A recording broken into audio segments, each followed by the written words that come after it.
A special thank you to each of our subscribers who make this channel possible. Here's today's story.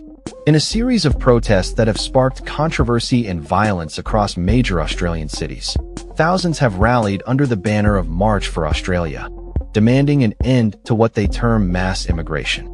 The protests, which took place in cities including Melbourne, Sydney, Perth, Canberra, and Brisbane, have drawn significant attention due to the violent clashes between anti-immigration demonstrators and counter-protesters. In Melbourne, the situation escalated dramatically as police were forced to deploy pepper spray and baton rounds to separate the two groups. Reports indicate that approximately 5,000 protesters, many adorned with Australian flags, gathered in the city. Clashes erupted multiple times, resulting in at least 6 arrests for charges including assault.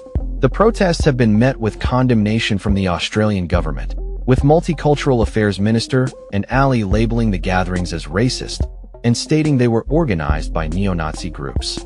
The rhetoric surrounding the protests has raised concerns about a rise in right-wing extremism in Australia, a nation where a significant portion of the population is either born overseas or has immigrant parents. The group behind the protests argues that mass migration has torn at the bonds that held our communities together, claiming they are addressing issues that mainstream politicians avoid. However, critics argue that this narrative overlooks the contributions of immigrants to Australian society. In Sydney, estimates suggest that between 5,000 to 8,000 people participated in the anti-immigration rally, while a counter-rally organized by the Refugee Action Coalition sought to highlight the importance of immigration to the nation's identity. Protesters held signs emphasizing that, aside from Indigenous Australians, the majority of the population is made up of immigrants. The tensions were further fueled by the presence of far-right figures, including Senator Pauline Hanson and Bob Katter, who have been vocal about their anti-immigration stance. The rallies have drawn criticism from various quarters, including political leaders and community organizations, with calls to address the underlying issues of racism and fear-mongering.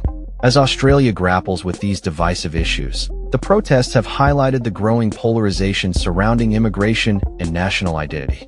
The Australian government has previously acknowledged the rise of far-right groups and their increasing visibility, prompting the implementation of laws aimed at curbing hate speech and symbols associated with extremist ideologies. As the nation continues to navigate these complex social dynamics, the recent protests serve as a stark reminder of the challenges ahead in fostering a more inclusive society. That's all for this story. We upload videos every day covering many different subjects, so hit that subscribe button to stay informed. Thanks for watching.